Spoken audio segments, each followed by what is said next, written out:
સમગ્ર શિક્ષા અંતર્ગત માધ્યમિક અને ઉચ્ચતર માધ્યમિક વિભાગમાં મોટા પ્રમાણમાં ભરતી જાહેર કરવામાં આવી છે, જેમાં પગાર ધોરણ માસિક માધ્યમિકમાં 24,000 અને ઉચ્ચતર માધ્યમિકમાં 26,000 ચૂકવવામાં આવશે. વિગતવાર માહિતી જોઈએ તો નમસ્કાર મિત્રો, સ્વાગત છે તમારું અમારી યુટ્યુબ ચેનલ. મિત્રો, સમગ્ર શિક્ષા અંતર્ગત ભરતી જાહેર કરવામાં આવી છે, જેમાં જ્ઞાન સહાયક માધ્યમિક માટે 24,000 પગાર ધોરણ, વય મર્યાદા 48 વર્ષ રાખવામાં આવી છે અને જ્ઞાન સહાયક ઉચ્ચતર માધ્યમિક માટે 26,000 માસિક ફિક્સ મહેનતાણું 50 વર્ષ વય મર્યાદા રાખવામાં આવી છે.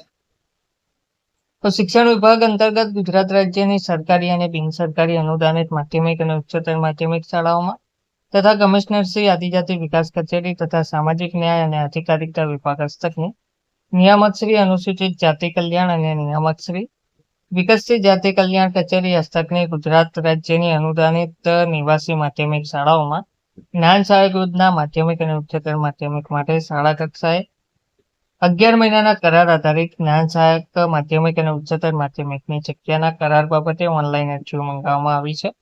ગુજરાત સરકાર શિક્ષણ વિભાગના તારીખ 6/7/2026 ના ઠરાવ ક્રમાંક મુજબ તે અન્વયે ક્રમ નંબર 3 એક જ્ઞાન સહાયકોની સેવાકીય વિગતો અંતર્ગત શૈક્ષણિક લાયકાત માટે આ જાહેરાતથી પ્રથમ તબક્કે માત્ર દ્વિસ્તરીય ટાટ માધ્યમિક અને ટાટ ઉચ્ચતર માધ્યમિક એ જ ઉમેદવાર અરજી કરી શકશે અને ખાલી જગ્યાના પ્રમાણમાં પછીના તબક્કામાં જ્ઞાન સહાયકોની શૈક્ષણિક લાયકાત મુજબના કોઈ પણ વર્ષમાં ટાટ પાસ કરેલ ઉમેદવારો અને ત્યારબાદ જગ્યાઓ ખાલી હશે તો છેલ્લા તબક્કામાં માધ્યમિક વિભાગ માટે શૈક્ષણિક સ્નાતક તેમજ વ્યવસાયિક સ્નાતક અને ઉચ્ચતર માધ્યમિક વિભાગ અને શૈક્ષણિક અનુસ્નાતક તેમજ વ્યવસાયિક સ્નાતકની લાયકાત ધરાવતા ઉમેદવારોની અરજી મંગાવવાની કાર્યવાહી કરવામાં આવશે.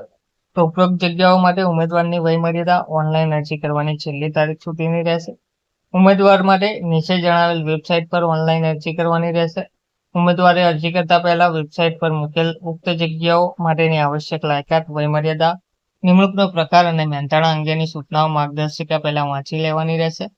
આ અરજીઓ રાજ્ય કક્ષાએ, જિલ્લા કક્ષાએ રૂબરૂ ટપાલ કે કુરિયર દ્વારા સ્વીકારવામાં આવશે નહીં.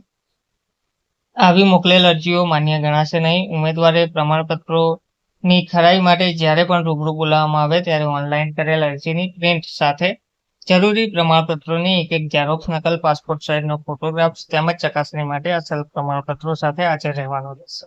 તો ઓનલાઈન અરજી શરૂ થશે 9/7/2026 આજે 2 કલાકથી. ઓનલાઈન અરજી કરવાની છેલ્લી તારીખ 15/7/2026 રાત્રિના 23:59 કલાક સુધી. મેરિટ લિસ્ટ જાહેર કરવામાં આવશે 18/7/2026 14 કલાકે.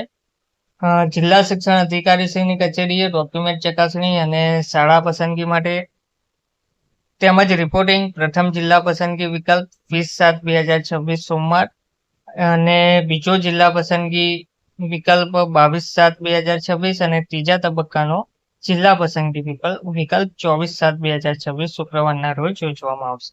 જ્ઞાન સહાયક પ્રાથમિક માટે લિંક જે છે તે છે https://જ્ઞાનસહાયક.ssgujarat.org. સરનામું છે સ્ટેટ પ્રોજેક્ટ ડાયરેક્ટર, ગુજરાત શાળા શિક્ષણ પરિષદ, સ્ટેટ પ્રોજેક્ટ ઓફિસ, સમગ્ર શિક્ષા વિદ્યા સમીક્ષા કેન્દ્ર, સેક્ટર 19, ગાંધીનગર. તો ઉમેદવારો આજથી 2 વાગ્યાથી અરજી પ્રક્રિયા શરૂ થશે અને 15/7/2026 સુધીમાં અરજી કરી શકશે. ધન્યવાદ.